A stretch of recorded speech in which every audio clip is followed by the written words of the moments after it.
Hey, what's up? Dusk the Viking here, and this is the follow-up video to the Warlord video I did where I'm going to now showcase the build and the strategy that I use with it. This build is focused mostly around the basics, but I've also ran up the elite tree to not only get the health into the elites, but to get early access, which I combine with possession extension. This does two different things. One, it puts more health on the elite so that they're going to splatter more blood and cause more fear without need for me to possess the unit. When I do go to possess a basic, it will be dirt cheap, and I'll be able to stay in that basic for a very long period of time. We also got Relentless Evil, and of course Test of Time, because I think this one is really valuable for dealing with split objectives. And 1 point in a Portal Authority Basic and Portal Authority Elite, this is also kind of key to the build and the strat, and I'll talk about that once we get into the strategy, so let's take a look at that now.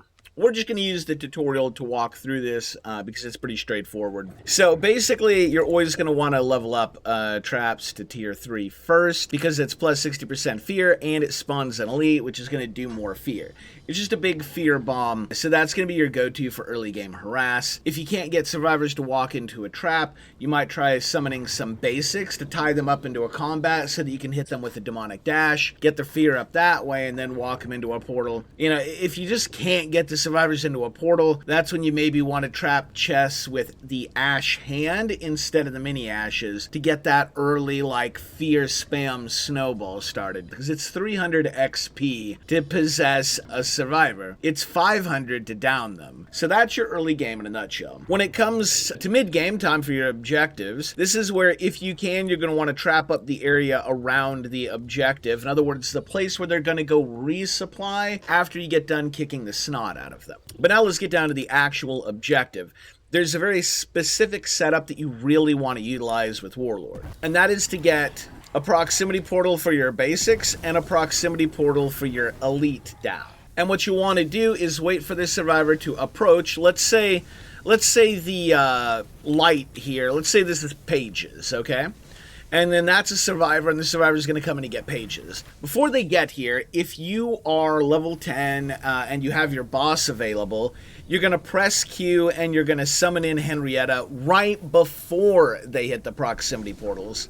And that's because the boss has this kind of like wind-up animation that they have to do before you can attack, and you don't want them to kill all your deadites for free before you can even attack. If anything, you want to lead the charge, right? So once you get that unit out there, once you get your boss out there, just do as much damage as you can and prevent them from starting the objective. Because if they don't have the objective started, all the damage you're doing is free. Now, eventually they'll kill all your stuff down and kill your boss, and they will get the objective started. But by the time they do, you know, all your portals and everything are going to be off cooldown, and you get to summon in another full wave right at the start of the objective. Now, if it's the first objective and they've rushed you and you're not level 10, instead of summoning the boss, just summon in some additional basics instead and possess one of those. That is where the cheaper possession and possession extension really come in handy. Also, because I do work with the proximity portals so much, that's why I do have 1 point in the portal cost reduction for both basics and elite to help with this setup. Just some key things to look out for while playing Warlord. Do not